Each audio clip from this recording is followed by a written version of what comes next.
Bismillahirrahmanirrahim.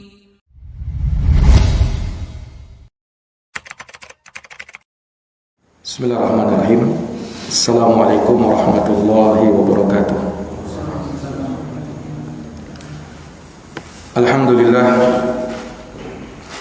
Alhamdulillahi rabbil alamin.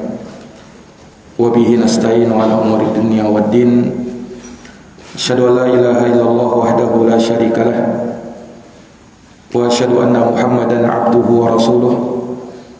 Sallallahu alaihi wa ala alihi wa sahbihi wa man tabi'ahum bi ihsanin ila yaumiddin wa sallama tasliman katsira, amma ba'd.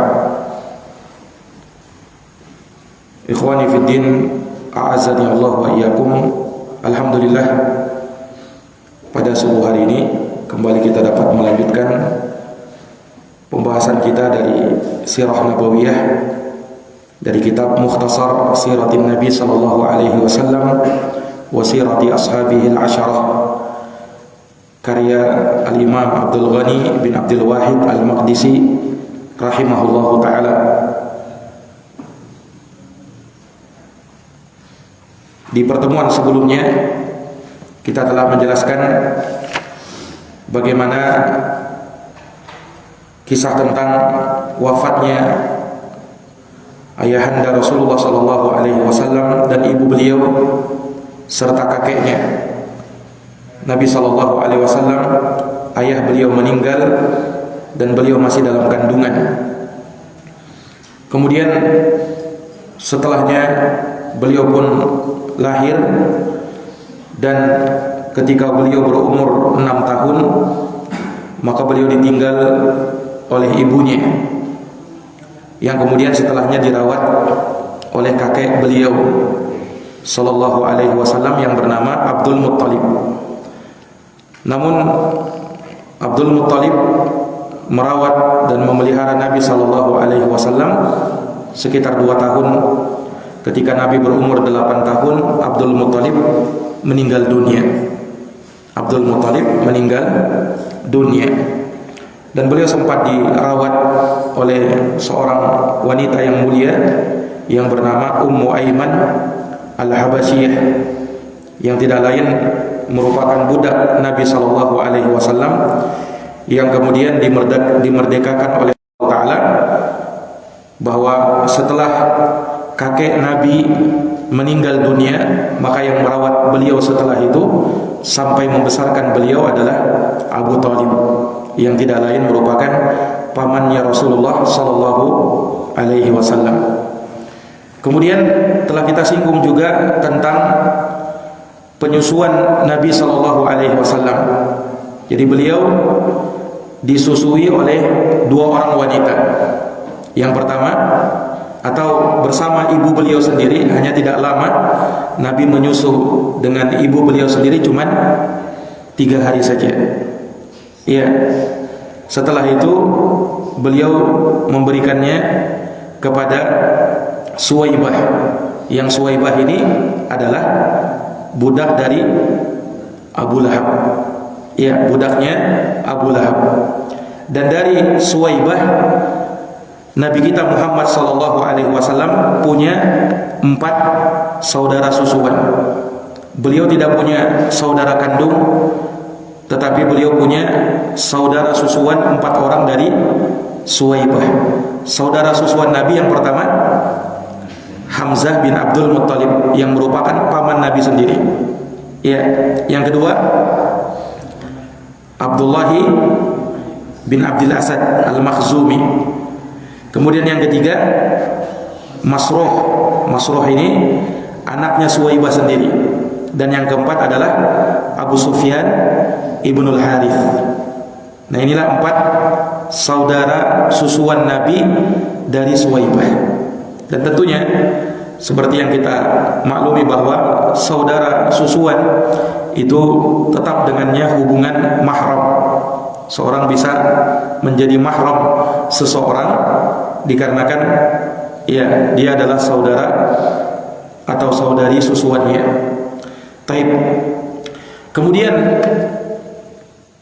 Nabi SAW juga disusui oleh wanita yang kedua yang bernama Halimah bintu Abi Duaib As-Sa'diyah, atau dikenal dengan Halimah As-Sa'diyah.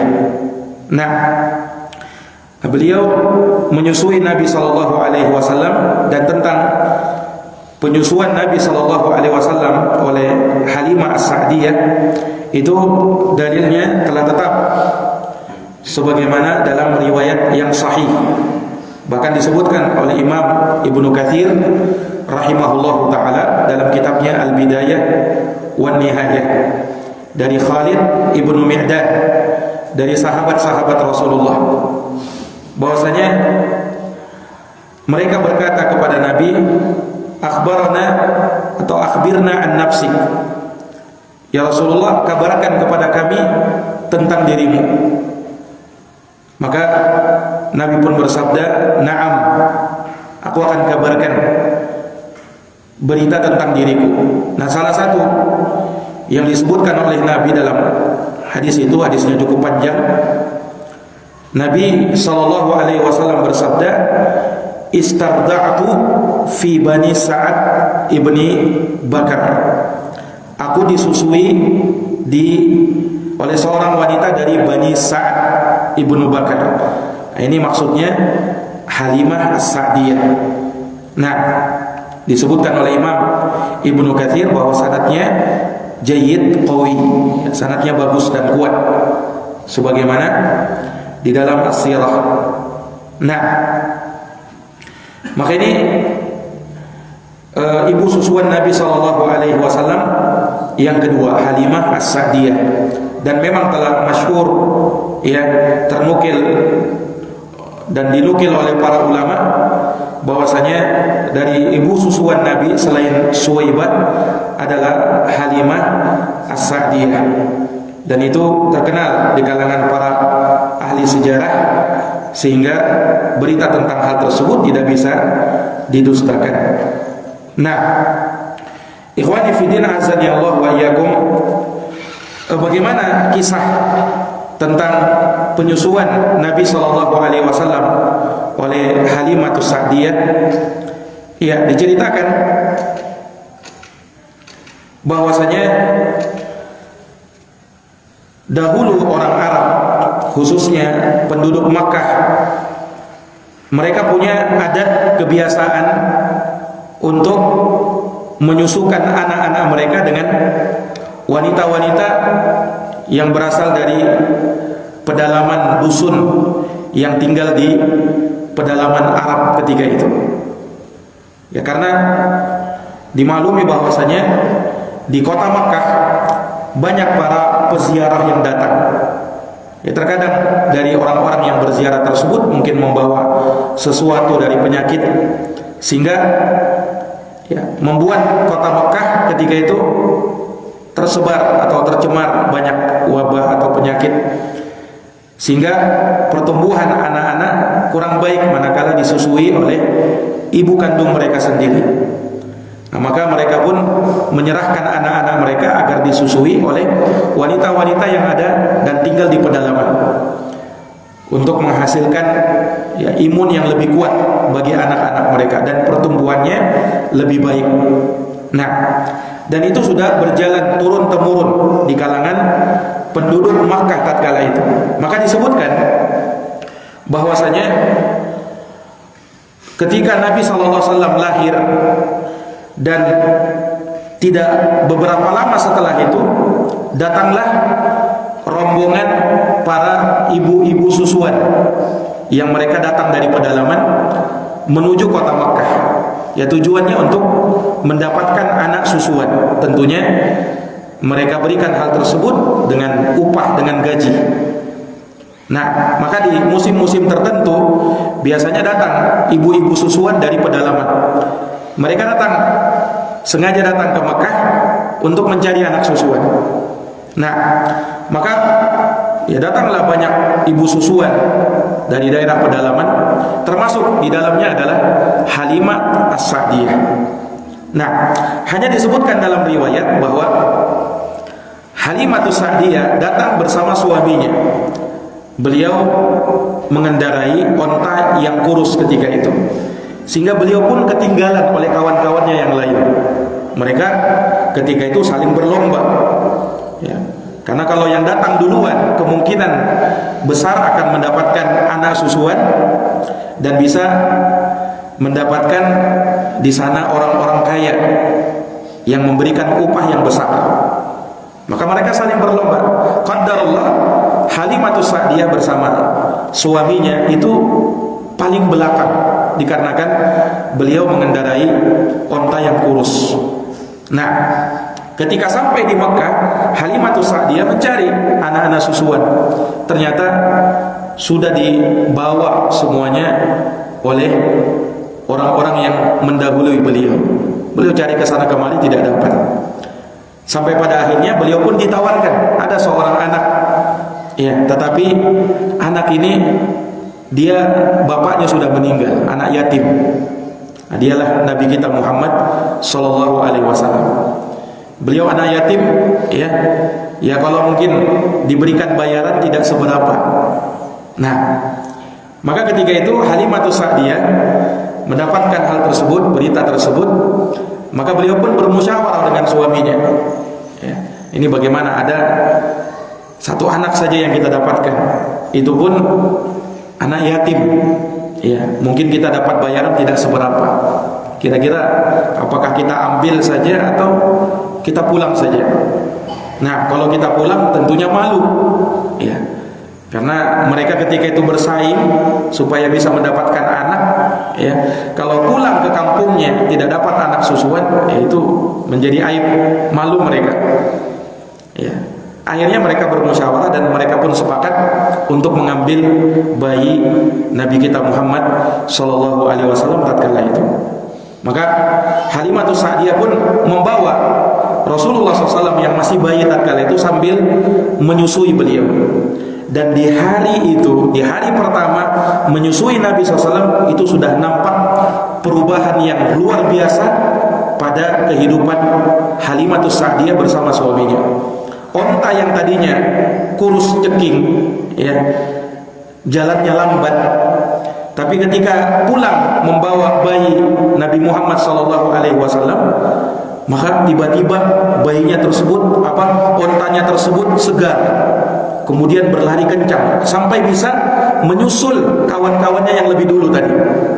Nah, sampai orang-orang bertanya, wahai Halimah, itu onta yang kau bawa ini, yang kau kendarai ini, onta yang tadi atau onta yang baru kau beli? Nah, ini terlihat segar, terlihat kuat, kencang larinya.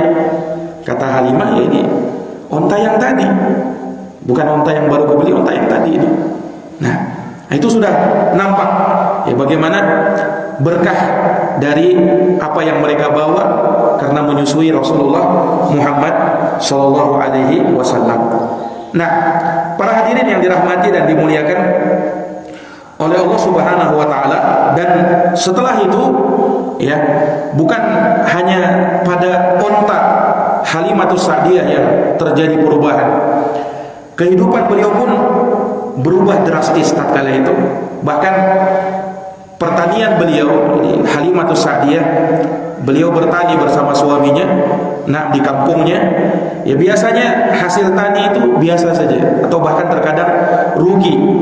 Tapi semenjak kehadiran Nabi Muhammad SAW di rumah mereka, itu pertanian mereka menjadi subur dan mereka mendapatkan keuntungan yang sangat besar.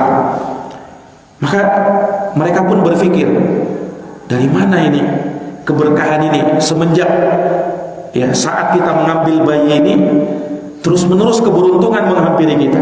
Maka mereka pun baru sadar, ini Nabi Muhammad SAW ini bayi yang luar biasa, yang banyak keberkahan pada diri beliau, dan itu pun berpengaruh pada kehidupan Halimatus Sa'diyah bersama suaminya.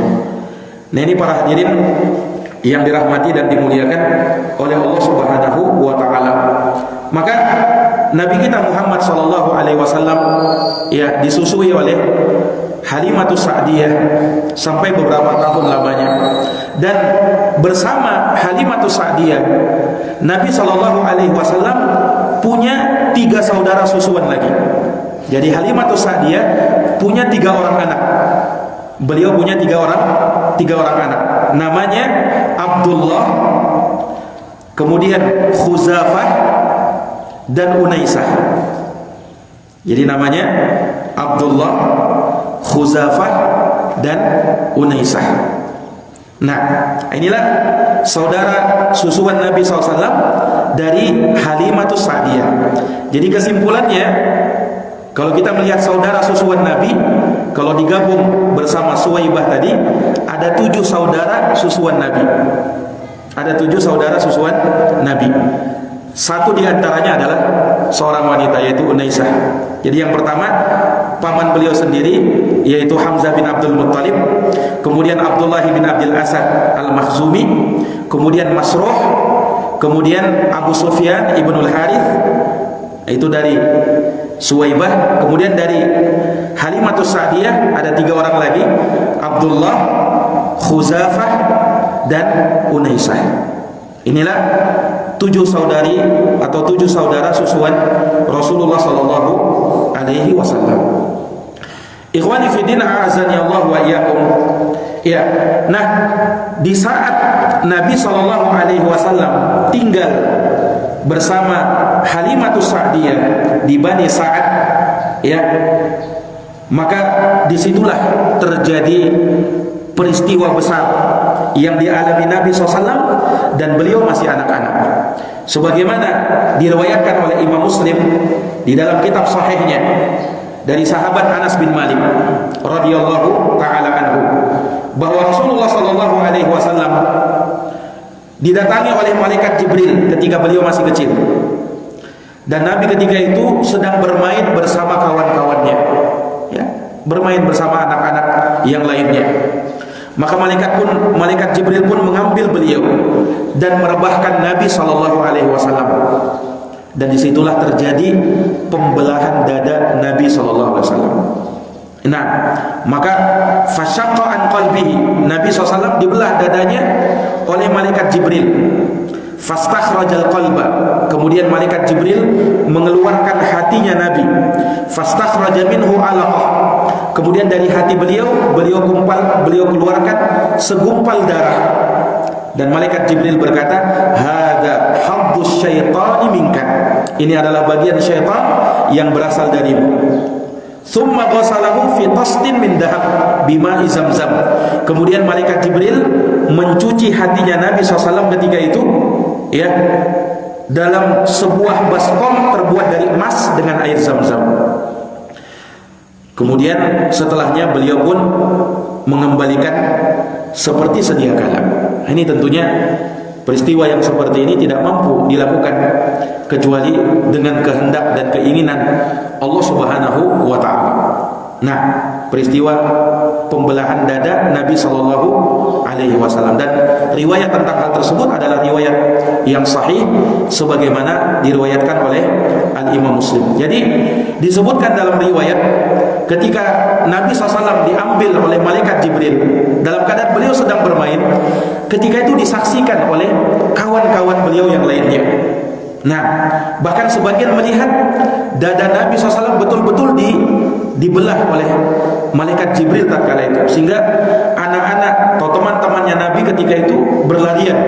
Mereka datang ke tempat ibu mereka, kemudian mengatakan, Muhammad, ya, Nabi Muhammad SAW qad qutil, telah dibunuh, ya. Mereka berucap seperti itu kepada ibu-ibu mereka. Maka hal tersebut pun membuat Halimatus Sa'diyah ketakutan. Maka beliau pun bersegera mendatangi Nabi SAW ketika itu di tempat bermainnya, dan ternyata Rasulullah SAW sudah kembali seperti sedia kala. Sudah selesai pembedahan dada Nabi SAW tatkala itu. Nah, dan nampak setelah itu, ya, Rasulullah SAW semakin baik. Ya, beliau tidak sama seperti anak-anak pada umumnya. Iya. Setelah proses pembedahan itu, beliau semakin berubah dan disebutkan bagaimana beliau SAW di masa anak-anaknya itu tidak sama seperti anak-anak yang lainnya. Nah, karena beliau SAW telah dibersihkan hati beliau ya dari kotoran-kotoran ya dari syaitan. Nah, dan ini sebagai awal persiapan untuk Nabi SAW ya, yang di kemudian hari beliau diangkat menjadi Nabi dan Rasul Allah Subhanahu wa Ta'ala. Nah, Anas bin Malik yang meriwayatkan hadits ini, beliau berkata, qad kuntu ara athara dhalikal mikhyat fi sadrihi. Anas bin Malik adalah pelayannya Nabi SAW, 10 tahun melayani Nabi. Tentu beliau sangat tahu tentang Nabi SAW. Anas bin Malik berkata, sesungguhnya aku benar-benar melihat bekas jahitan yang ada di dada Nabi SAW, yang mana hal tersebut ya terjadi pada diri Nabi ketika malaikat Jibril membedah beliau. Ada bekas-bekas jahitan atau semacam jahitan di dada Nabi SAW, dan itu dipersaksikan oleh sahabat Anas bin Malik radhiyallahu anhu. Ini menunjukkan bahwa benar terjadi pembedahan tersebut dan betul-betul dibelah. Betul-betul dibelah. Tidak seperti yang dikatakan oleh sebagian ahli filsafat aqlaniyun yang mereka mengingkari hal tersebut. Itu tidak mungkin terjadi. Karena mereka ya memikirkan kondisi di saat itu. Kata mereka, ya di saat itu kan teknologi tidak seperti sekarang ini.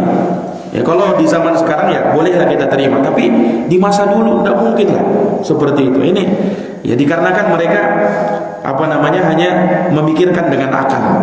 Ya, ini yang melakukan bukan manusia, tetapi malaikat Jibril alaihissalam, dan dengan kehendak Allah Subhanahu wa Ta'ala.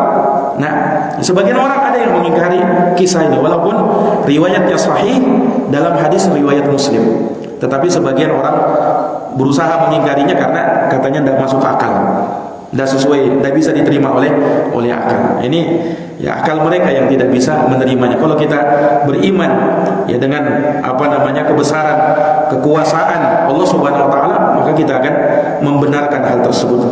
Nah, kita akan membenarkan hal tersebut. Dan ini dari salah satu mukjizat Nabi kita Muhammad sallallahu alaihi wasallam, ya, hal yang luar biasa yang terjadi pada diri beliau. Dan peristiwa pembedahan tersebut itu terjadi di saat Nabi berumur sekitar 4 atau 5 tahun. Sekitar 4 atau 5 tahun. Nah, peristiwa pembedahan tersebut terjadi. Dan di peristiwa tersebutlah Nabi diberikan cap atau stempel kenabian. Ya. Nah, di situ sebagai bukti kenabian Nabi sallallahu alaihi wasallam. Yani stempel tersebut berupa daging yang agak menonjol, ya, daging yang agak menonjol di bawah kulit. Nah, dan letaknya itu di punggung Nabi SAW, yaitu di antara dua punggung Nabi, agak ke kiri sedikit. Jadi ada seperti daging yang menonjol, ya, di bagian punggung Nabi SAW, bukan juga di arah tengah, tetapi di arah kiri sedikit. Nah, dan disebutkan dalam riwayat bahwa di sekitar benjolan tersebut ada bulu-bulu halus yang mengitarinya. Nah, ada bulu-bulu halus yang mengitarinya. Nah, dan inilah yang termaktub di dalam kitab umat-umat terdahulu, termasuk di dalam kitabnya orang-orang Nasrani. Makanya disebutkan dalam riwayat ketika Salman Al-Farisi datang kepada Nabi SAW dan beliau sudah mendapatkan berita dari pendeta-pendetanya bahwa akan datang seorang Nabi yang cirinya seperti ini. Ketika Salman Al-Farisi orang Persia, bukan orang Arab, datang ke Makkah mencari Nabi yang terakhir ini.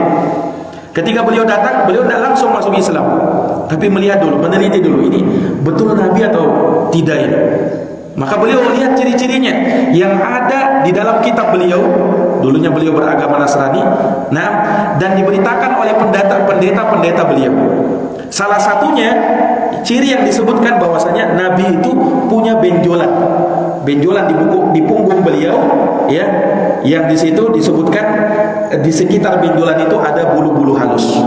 Maka ketika Salman mendatangi Nabi, maka Nabi Salman langsung meraba bagian tersebut. Beliau lihat dan ternyata betul sesuai dengan yang dikabarkan oleh pendeta-pendeta beliau ketika itu, bahwa ciri Nabi yang terakhir itu ada benjolan di sini. Itulah stempel kenabian Rasulullah Muhammad SAW, dan itu sudah diberikan kepada beliau kapan? Semenjak peristiwa pembedahan yang pertama.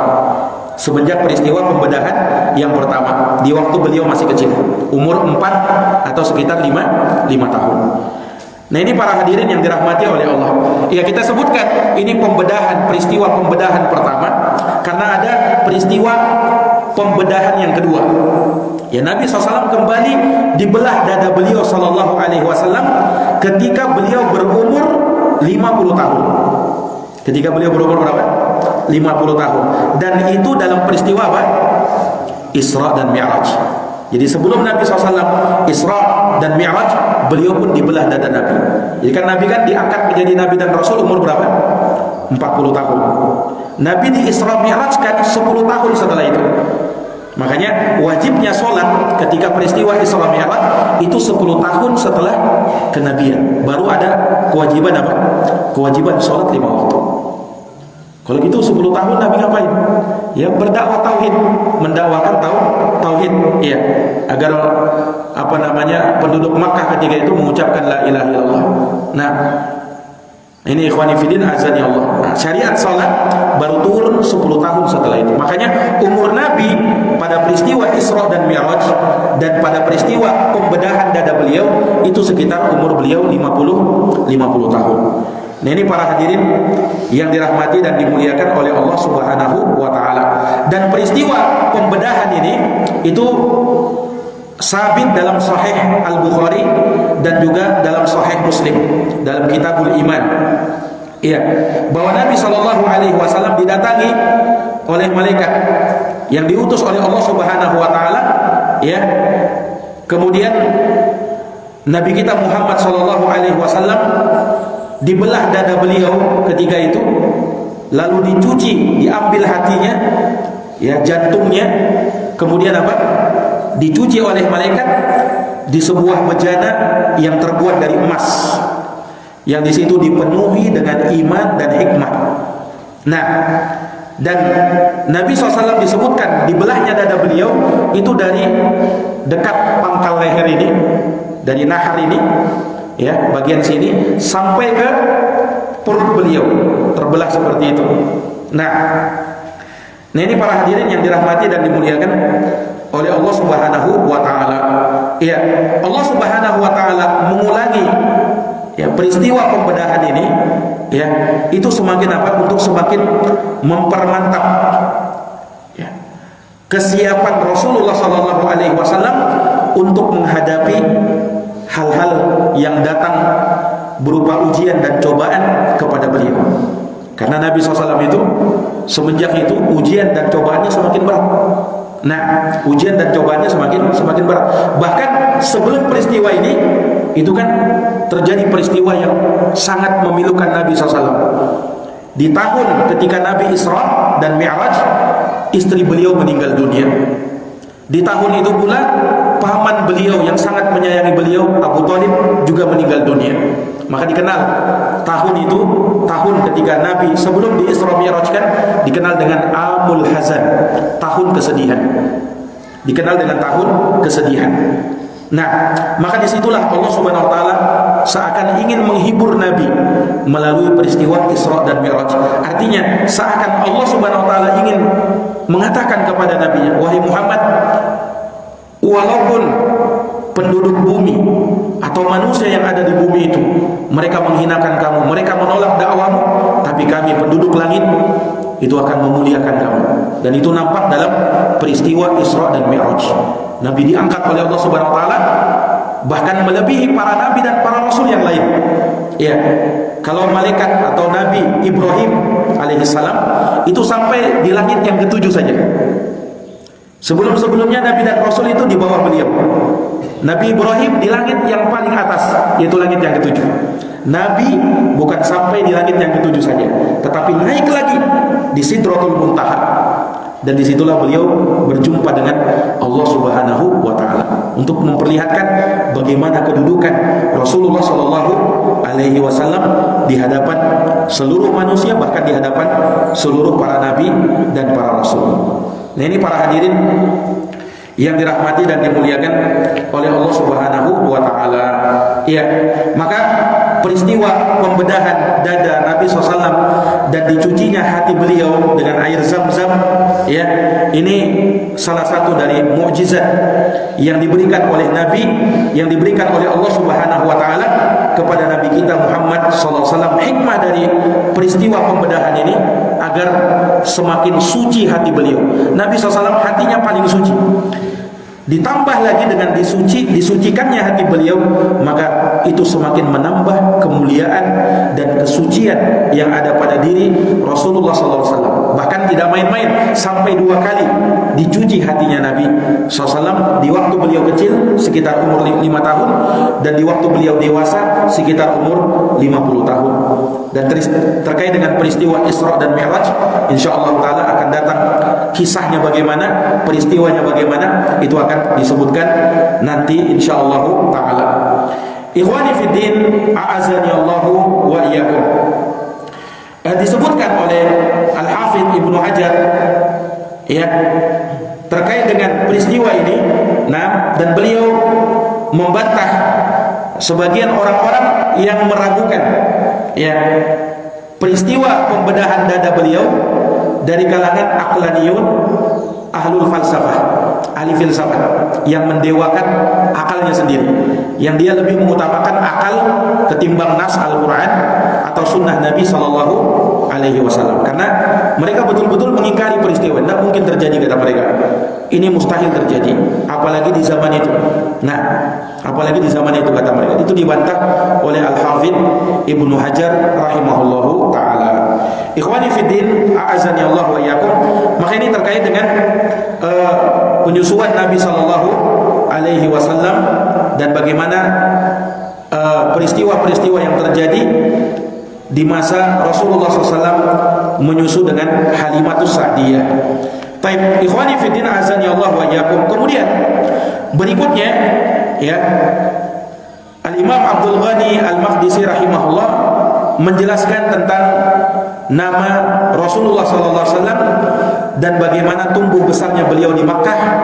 Setelah itu bagaimana dewasanya beliau sallallahu alaihi wasallam, awal kali menerima wahyu, dan seterusnya dari peristiwa-peristiwa yang dialami oleh Nabi sallallahu alaihi wasallam. Sekali lagi, kitab ini sebenarnya ringkas. Apa yang tadi kita bawakan cuman cuplikan-cuplikan saja, ringkasan-ringkasan saja. Kalau kita mau ceritakan dari awal ya sampai akhir, tentunya memakan waktu yang sangat banyak. Maka kita hanya menyebutkan ya semacam cuplikan saja, semacam apa, ringkasan saja dari peristiwa itu. Tidak banyak yang kita sebutkan karena memang sifatnya memang mukhtasar. Kitab ini cuma ringkasan saja. Baik.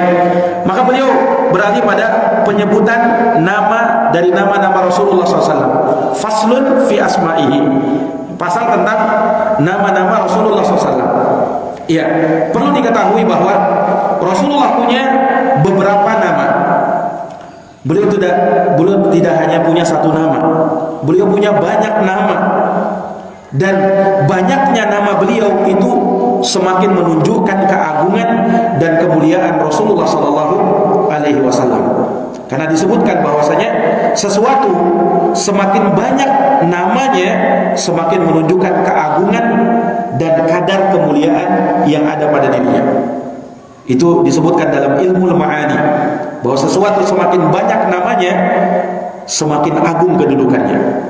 Makanya di dalam syariat kita ada sesuatu yang memiliki nama yang sangat banyak dan menunjukkan keagungan dan kemuliaannya. Tidak usah jauh-jauh, Allah Subhanahu wa Ta'ala sendiri. Allah Subhanahu wa Ta'ala sendiri. Allah punya berapa nama? Hah? Ada berapa nama Allah? Sangat banyak. Tidak ada yang mengetahui jumlahnya kecuali Allah Subhanahu wa Ta'ala. Karena yang disebutkan dalam hadis doa yang dipanjatkan oleh Nabi, as'aluka bikulli ismin huwa lak sammaita bihi nafsak aw anzaltahu fi kitabik aw 'allamtahu ahadan min khalqik aw ista'tharta bihi fi ilmil ghaibi indak. Ya Allah, aku minta dengan setiap nama yang kau namakan dirimu dengannya, atau nama yang kau turunkan dalam kitabmu, atau nama yang kau ajarkan kepada seorang dari kalangan makhlukmu, atau nama yang kau sembunyikan dalam ilmu gaib yang ada di sisimu. Nah, dari hadis ini ulama menyebutkan bahwa nama Allah itu tidak boleh dibatasi. Nama Allah sangat banyak dan tidak ada yang mengetahui jumlahnya kecuali hanya Allah Subhanahu wa taala sendiri. Terus bagaimana dengan hadis Nabi bersabda, innalillahi tis'atan wa tis'ina asman. Allah itu punya 99 nama, mi'ah ila wahidah, 100 kurang 1, 99. Man ahsaha dakhalal jannah. Siapa yang menghafalkannya maka dia masuk surga. Berarti Nabi punya apa, Allah punya 99 nama. Nah, ini bukan pembatasan kata ulama. Ya, ini bukan pembatasan.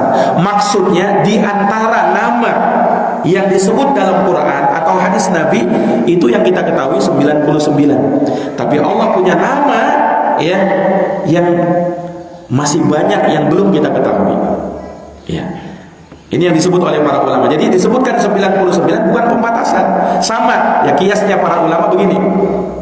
Kalau ada orang yang bilang begini, saya punya uang 99.000, dia bilang begitu, apakah maknanya berarti dia hanya punya uang 99.000? Kan tidak. Boleh jadi yang di kantongnya 99.000, tapi yang di ATM-nya lebih banyak lagi, ya kan? Tapi yang sekarang yang ada pada dirinya 99.000. Kiasnya mirip seperti itu. Ketika Allah mengatakan Allah punya 99 nama, bukan artinya apa? Hanya itu nama Allah. Allah punya nama yang lebih daripada itu. Makanya Nabi pernah menyebutkan bahwa pada hari kiamat nanti aku bersujud di bawah arsy-Nya Allah dan aku memuji-muji Allah dengan pujian yang aku tidak mahir pada hari ini. Nanti pada hari kiamat baru aku mahir. Dan di situ beliau sebutkan pujian kepada Allah, menyebutkan nama-nama dan sifat Allah Subhanahu wa taala. Nah, itu juga di antara dalil yang disebutkan oleh para ulama. Nah, Allah punya nama yang sangat banyak. Mengapa? Karena Allah Maha Agung, karena Allah Maha mulia, dan tidak ada seorang pun yang lebih mulia daripada Allah Subhanahu wa taala. Oleh karenanya, Allah punya nama yang tidak terbatas. Sekali lagi, semakin banyak orang itu punya nama, maka semakin mulia dia. Semakin banyak sesuatu itu diberikan nama padanya, maka semakin mulia dia. Sama dengan Al-Quran. Quran kan punya banyak nama kan? Namanya Al-Quran, namanya Alkitab, namanya Al-Furqan, namanya An-Nur, namanya Al-Ilmu, dan masih banyak lagi. Nama-nama Al-Quran itu disebut di dalam Al-Quran. Dinamakan Az-Zikr, dinamakan apa namanya Ar-Ruqyah, dan masih banyak lagi nama-nama Al-Quran itu. Kenapa Quran punya banyak nama? Karena kemuliaannya. Itu kaidahnya. Jadi sesuatu semakin banyak namanya, maka semakin mulia dia. Hari kiamat punya banyak nama. Nah, kiamat itu punya banyak nama. Dinamakan apa? Al-Qiyamah, dinamakan As-Sa'ah, dinamakan At-Tamatul Kubra, dinamakan Al-Qari'ah, dinamakan As-Sakhah, dinamakan Yaumul Masyar, dinamakan Yaumut Tanad, dan masih banyak lagi nama-nama Yaumul Qiyamah itu, ya kan? Nah, ini mengapa kiamat punya banyak nama? Karena keagungannya. Ya ayuhan nasu taqu rabbakum inna zalzalatas saati syai'un 'adzim. Wahai sekalian manusia, bertakwalah kalian kepada Tuhan kalian, sesungguhnya goncangan hari kiamat adalah sesuatu yang agung. Nah, kalau kita sadar Allah punya banyak nama karena keagungannya, kemuliaannya, Quran punya nama yang banyak karena keagungan dan kemuliaannya, kiamat punya nama yang banyak karena keagungannya, maka Nabi punya banyak nama. Kenapa? Karena kemuliaan beliau sallallahu alaihi wasallam. Nah, jadi Nabi SAW punya banyak nama. Kenapa? Karena kemuliaan, keagungan beliau sallallahu alaihi wasallam. Ya, maka di sini Imam Abdul Ghani akan menyebutkan nama dari nama-nama Rasulullah SAW yang banyak kita kenal. Beliau bernama Muhammad, tapi ternyata beliau bukan hanya bernama dengan Muhammad. Nabi menyebutkan ada 9 nama beliau yang disebutkan sendiri oleh Nabi sendiri. Ada berapa? Ada 9 nama Rasulullah Sallallahu Alaihi Wasallam. Nanti akan disebutkan oleh Imam Abdul Ghani Al-Maqdisi rahimahullah dalam riwayat. Ya, beliau SAW bernama Muhammad. Ini yang paling terkenalnya. Itu yang pertama. Kemudian beliau bernama Ahmad. Ini nama yang kedua. Muhammad, Ahmad. Kemudian yang ketiga Al-Mahi. Al-Mahi. Ini nama yang ketiga. Kemudian yang keempat Al-Hashir. Al-Hashir. Kemudian yang kelima Al-Aqib. Yang kelima Al-Aqib. Kemudian yang keenam Al-Muqaffi. Ini nama-nama punya banyak makna ya, dan nanti akan kita sebutkan satu persatu insyaallah taala makna dari nama-nama Nabi ini. Yang berapa tadi? Yang keenam Al-Muqaffi. Yang ketujuh Nabiyut Taubah. Yang ketujuh apa? Nabiyut Taubah. Yang kedelapan Nabiyur Rahmah. Nabiyur Rahmah. Dan yang kesembilan Nabiyul Malhamah. Inilah 9 nama Nabi yang Nabi sebutkan dirinya sendiri dengan nama ini. Nabi sebutkan secara sahih, ya, dari beliau SAW 9 nama. Ada nama-nama yang lain, tetapi itu yang disebutkan oleh para ulama. Nah, kalau yang disebutkan oleh Nabi sendiri ada berapa? Ada 9. Iya. Ini para hadirin yang dirahmati dan dimuliakan oleh Allah Subhanahu wa taala. Iya. Nah, Nabi SAW itu disebutkan nama beliau oleh para ulama.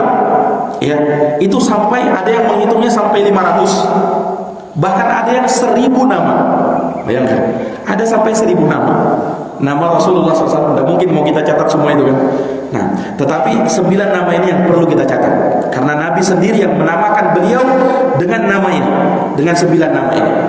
Ya, ikhwani fiddin, a'azani Allah wa iyyakum. Perlu kita ketahui bahwa nama Nabi itu bukan sekedar panggilan.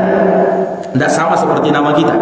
Mungkin boleh kita punya lebih dari 1 nama, tetapi kebanyakan nama kita itu hanya sekedar panggilan. Artinya begini, tidak mengharuskan seseorang bernama seperti nama itu sifatnya juga begitu. Belum tentu, ya kan? Dan itu terbukti. Ada orang bernama Soleh, namanya Soleh, tapi orangnya toleh, dia bukan orang soleh. Ada orang bernama Sodik.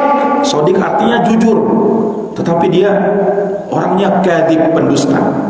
Ada orang bernama Mukmin, ya, tetapi dia banyak melakukan kesyirikan kepada Allah Subhanahu wa taala. Ada orang bernama Hasan. Hasan artinya baik, tetapi akhlaknya sangat buruk. Nama saja dia. Nah, ini ikhwani fillah. Jadi, kalau manusia secara umum itu nama sekedar panggilan saja, tidak ada artinya. Beda dengan apa? Nabi kita Muhammad SAW. Beliau bernama sekaligus bersifat dengan sesuai dengan nama beliau, dan itu tidak lepas pada nama beliau SAW. Inilah keunggulan Rasulullah SAW. Kalau kita tidak seperti itu. Nah, tapi bukan artinya ya kalau begitu ya sembarangan aja kita kasih nama anak-anak kita, bukan seperti itu. Nabi SAW menuntunkan kalau mau beri nama, ya pilihkan nama yang terbaik. Ya, kenapa? Walaupun memang kebanyakan nama kita itu cuman sekedar panggilan, tetapi diharapkan nama itu bisa menjadi doa bagi orang yang dinamakan. Artinya begini, ketika dia misalnya bernama tetapi tidak sesuai dengan sifatnya, boleh jadi karena dia sering dipanggil dengan panggilan seperti itu, maka lambat laun akan merubah sifat-sifatnya sesuai dengan namanya. Karena orang Arab mengatakan likulli musamma min ismihi nasibun. Kata para ulama, kata orang Arab, setiap orang akan mendapatkan pengaruh sesuai dengan nama yang dia miliki. Kalau orang bernama Muhammad, ya, bernama Muhammad, itu walaupun mungkin dianya tidak seperti itu sifatnya, tapi lambat laun. Karena orang sering memanggil dia dengan sebutan itu, maka lambat laun dia akan bersifat dengan seperti itu. Makanya kalau ada orang punya namanya bagus, pertahankan nama itu. Ya, kalau dipanggil sama orang, jangan mau dipanggil panggilan yang lain. Ada orang namanya bagus-bagus, dipanggillah si Baco misalnya. Dipanggillah dengan apa? Walaupun panggilan orang ya kan. Tetapi ya alangkah bagusnya kalau misalnya dipanggil dengan namanya yang sudah diberikan nama yang bagus, ya kan? Lebih bagus seperti itu.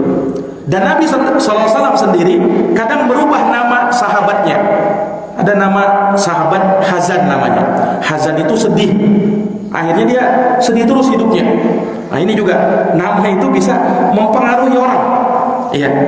Namanya Hazan, akhirnya sering sedih dia. Diganti oleh Nabi namanya Sahal. Sahal artinya kemudahan. Semenjak itu maka hidupnya berubah drastis. Nah, makanya ada istilahnya hijrah nama. Seseorang kalau misalnya namanya ya walaupun Ustadz berarti tidak menghargai pemberian orang tua, bukan seperti itu. Orang tua kita mungkin belum tahu, ya kan? Ya, tetapi hijrah nama itu juga itu penting. Sebagaimana Nabi SAW merubah nama-nama sahabat yang kurang baik dirubah menjadi yang lebih baik. Nah, berubah menjadi nama yang lebih baik. Nah itu ikhwani fiddin, a'azani Allahu wa iyyakum. Nah sekali lagi ya, memberikan nama itu ya tentunya dengan nama yang terbaik. Rasulullah pernah bersabda, inna ahabba asma'i apa tahu. Rasulullah sallallahu alaihi wasallam bersabda, inna ahabba asma'ikum ilallahi Abdullah wa Abdurrahman.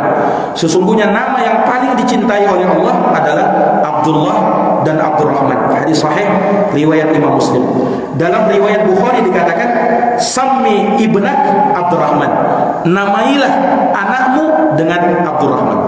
Ya, itu perintah Nabi SAW. Walaupun ya tidak harus orang itu bernama Abdullah, Abdurrahman. Tapi jangan sampai orang beranggapan Abdurrahman sudah pasaran, nama pasaran itu. Nah, tidak usah cari nama yang lain. Jangan dianggap seperti itu. Boleh kalau kita mau menamakan anak kita dengan nama yang lain, tapi jangan dianggap seperti itu, nama pasaran. Ya, sudah terlalu banyak. Antum tahu sahabat yang bernama Abdullah berapa orang? Sahabat bernama Abdullah berapa orang? 300 sahabat. Berapa? 300 sahabat namanya Abdullah. Bayangkan. Nah, itu ikhwani fiddin azani Allahu wa iyyakum. Dan itu tidak membuat mereka sudah ada nama Abdullah lagi, masa Abdullah lagi. Sudah ada yang bernama Abdurrahman, masa Abdurrahman lagi. Nah, seperti itu. Iya. Tetapi seseorang memilihkan nama yang terbaik. Dan Nabi SAW juga menyebutkan tasammu bismi. Kalian bernamalah dengan namaku. Nah ini juga diantara anjuran Nabi, bernama dengan nama Nabi SAW, yaitu Muhammad. Iya. Dan juga terdapat anjuran bernama dengan nama para nabi dan para rasul. Nah tidak seperti keadaan manusia pada hari ini yang kurang paham, kurang mengerti. Nama anaknya dinamakan dengan nama-nama artis atau nama-nama orang kafir, terkadang nauzubillah, nama-nama penyanyi, nama-nama pesepak bola yang notabene mungkin orang-orang kafir dinamakan dengan nama seperti itu. Padahal nama itu punya arti dan bisa menjadi doa. Betul dia panggilan. Belum tentu orang bernama dengan nama seperti itu, sifatnya seperti itu, tapi ada harapan di situ. Ada apa? Ada harapan. Mudah-mudahan dia bernama seperti itu, kelak nantinya bersifat juga seperti namanya.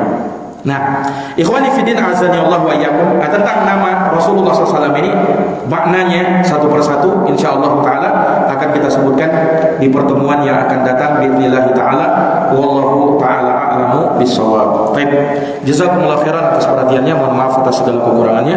Kita tutup dengan doa kafaratul majelis. Subhanakallahumma wa bihamdika asyhadu an la ilaha illa anta astaghfiruka wa atubu ilaik. Wassalamualaikum warahmatullahi wabarakatuh.